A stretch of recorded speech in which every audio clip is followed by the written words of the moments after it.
Good day, family. I am so grateful to have you here in this moment, in this time with me now. My name is Jashana Drake and I am your spiritual empowerment educator. I am so excited to pour into you that which has been poured into me. As we begin with every session, I would like to give thanks to and honor to my family, to my husband and to my sons for sharing their wife and mommy with you. I'm so excited about the journey that we're on. If we all know that we are always going to do a check-in and see how we've been doing in this journey since we've been away from each other. How have our walks been? How have our talks been? When we look in the mirror, do we see the face of God? Do we see the joy? Are we experiencing the atmosphere in our homes that let us know and let our family know that there is purpose of love being created in our homes?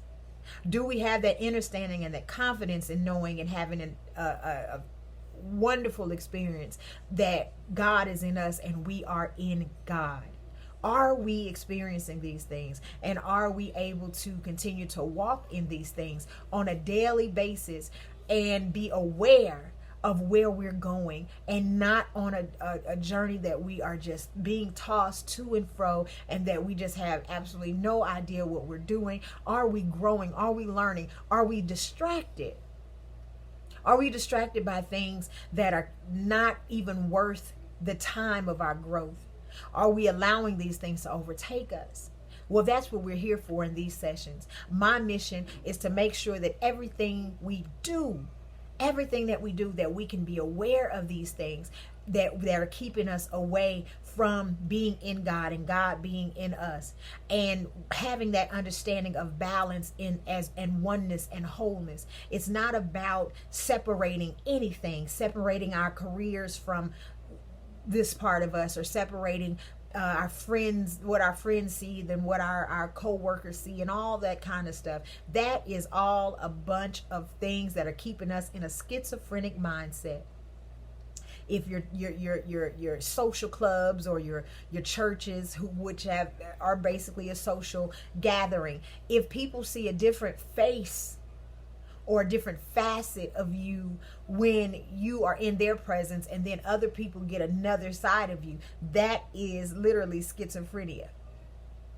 So all of us have been operating from a place of schizophrenic behavior, and we've been operating in it as if it is normal. So it's pretty much with everybody walking around with at least 5 or 6 masks on at a time. And so what begins to happen is we begin to lose focus on who we truly are. And we begin to get discombobulated in what we present and how we present. And then we lose who we are. We have no idea who we are.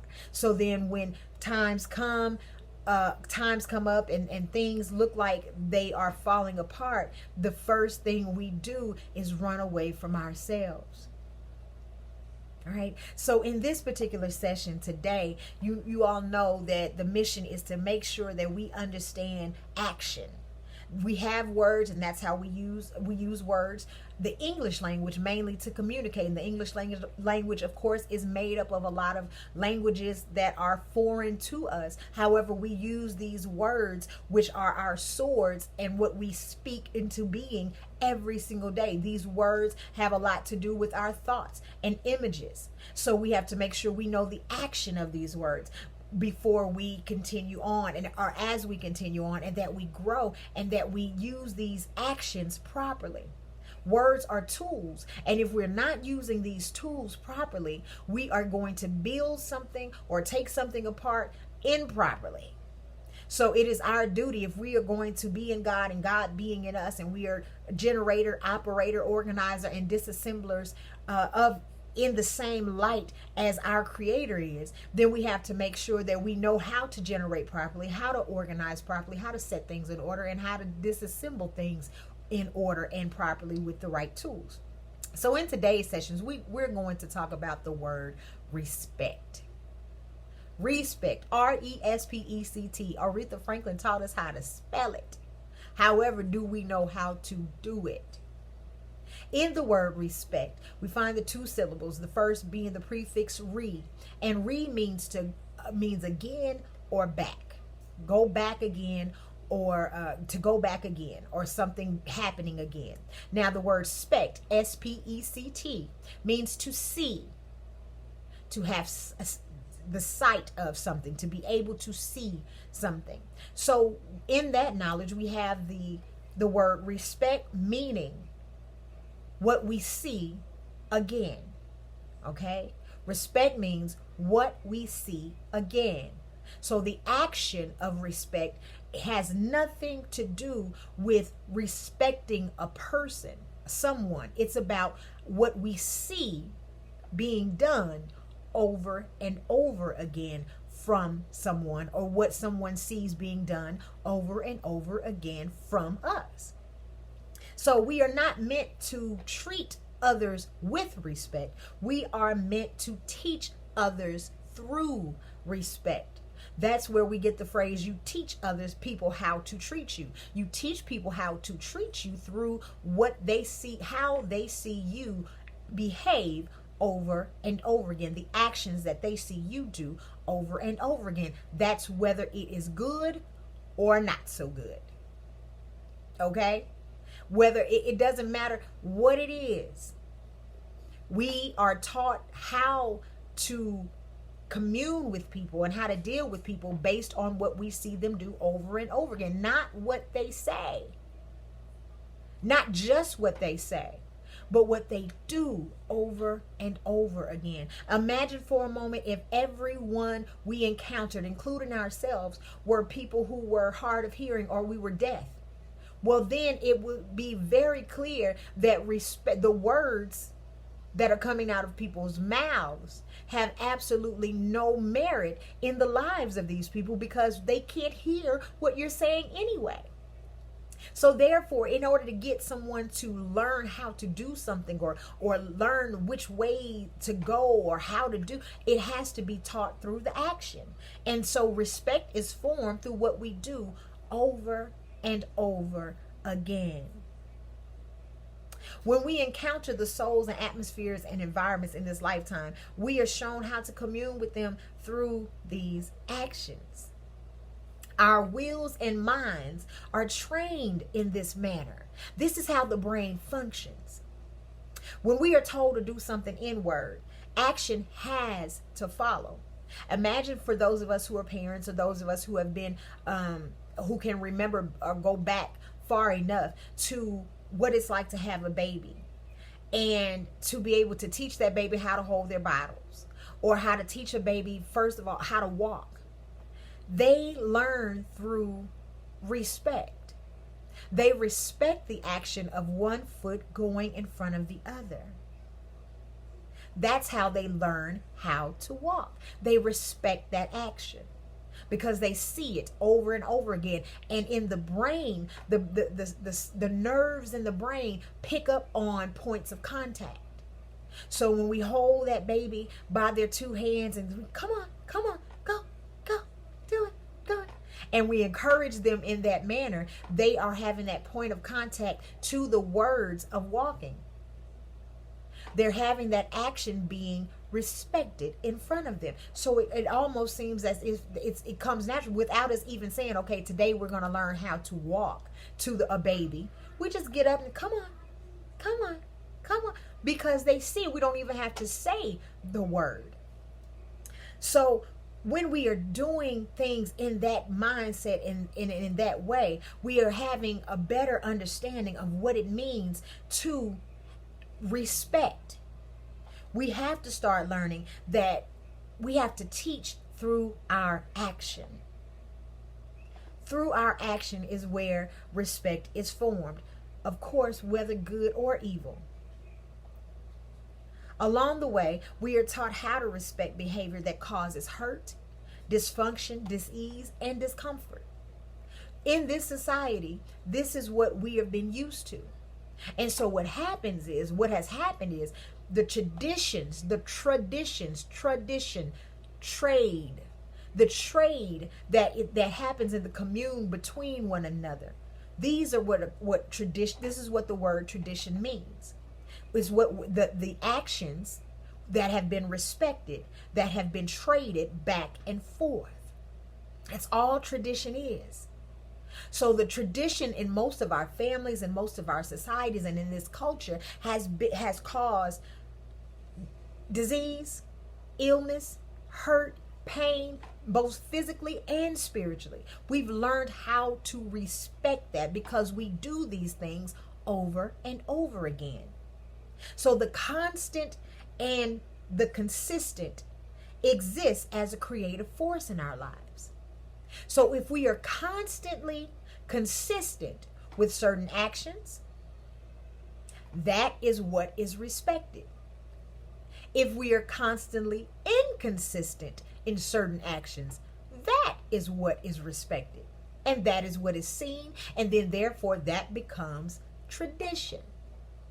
So for us who have children, or if we can recall the things that were tradition in our family, it has nothing. Eating on Thanksgiving or on Sundays, that's one thing. Or going to church on Sundays, yeah, that's tradition, because if it was done over and over again, that was respected tradition. Well, also the other things that were respected tradition were probably things that were a little hurtful, that if we grew up being called out of our names, or being shown that it's okay to be in a situation of domestic violence, and it's okay for mommy to cry and be beat, or it's okay for mommy to hit daddy and nothing be done. That's a respected act. So therefore that is the constant and consistency and the constant inconsistency. Then that is the creative force in our lives, and it becomes, check this out, it becomes God to our will and mind. Those things then that are respected are generated because it's being done over and over again. And then we begin to operate in it. And then we begin to disassemble certain things through it.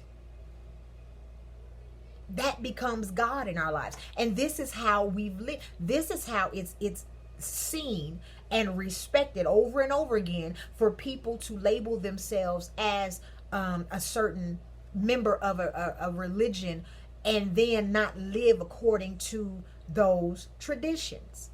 Because what is respected, or what is being done over and over again, becomes the God and in their lives, and takes over their mind and will. That's how this thing works. So, have we respected love? Most of us have had no idea on what it means or how to do it properly, or even how to do it to get the best results. We just say it in word only. So then therefore the respect is, I'm saying I love you, or I tell other people that I love you. And then what is seen though, and what is done, is the inconsistency of love. I say it one day, and in my action, I prove another thing. So I respect that. I say something, and then I don't do it. So that's what we end up respecting. You understand what I'm saying? So it is no such thing as, oh, I respect him, but I don't respect her. Let's throw that out of the water. That makes absolutely no sense. None whatsoever.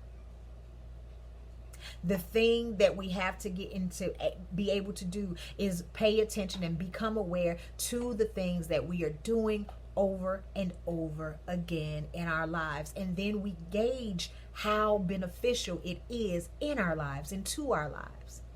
Then we will be able to pay attention to what have we created as the creative force, or the God in our lives. And then we can take down all the mask, and take off all the mask, and take off all the confusion and the imbalance that has come from living in this manner. This is how we've become schizophrenic.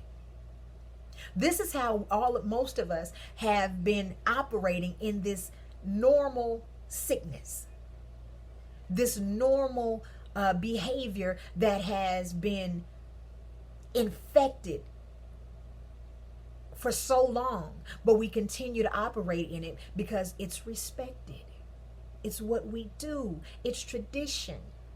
It's what we pass on.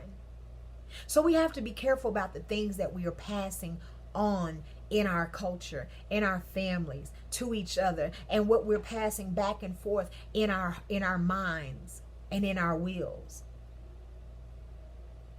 When we say that we have God in us and we behave in ways that don't honor the God in us, then we respect that action. We keep doing it over and over again, so that's what we respect. So we have to start being able to make a list of the things that we respect. In other words, make a list of the things that we do over and over again, whether good or bad, or good or not so good. I don't deal with good or bad. I deal with things that are in balance.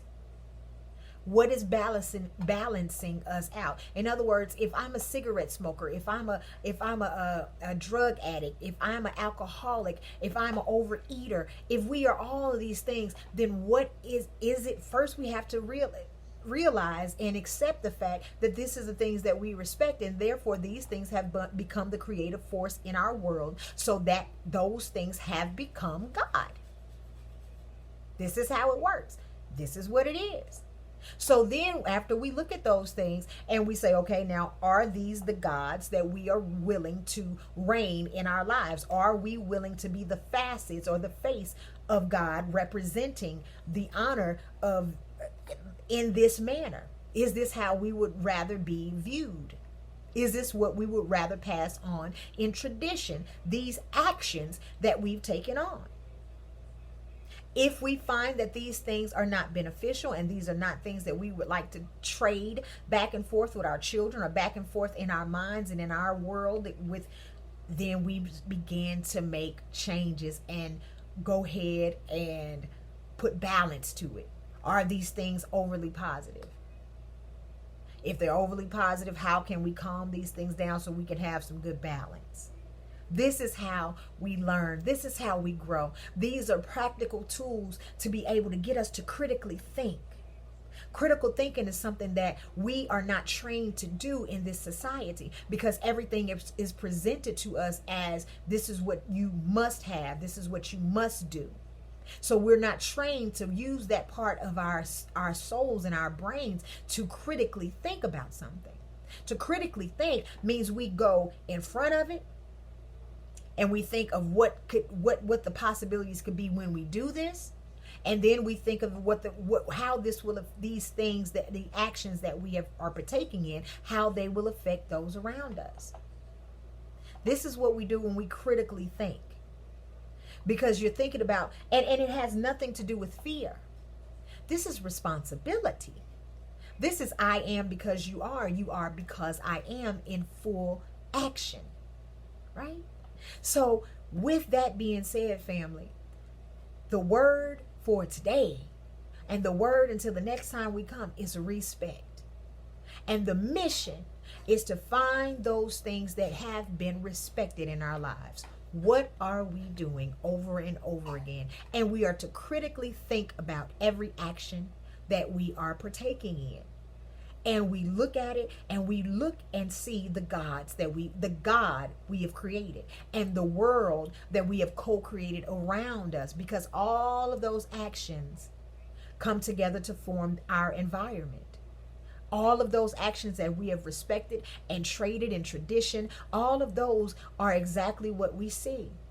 So when we look at certain things and we may find that we dislike them, that's because we have respected certain things that will cause those energies to rise and be a part of our world.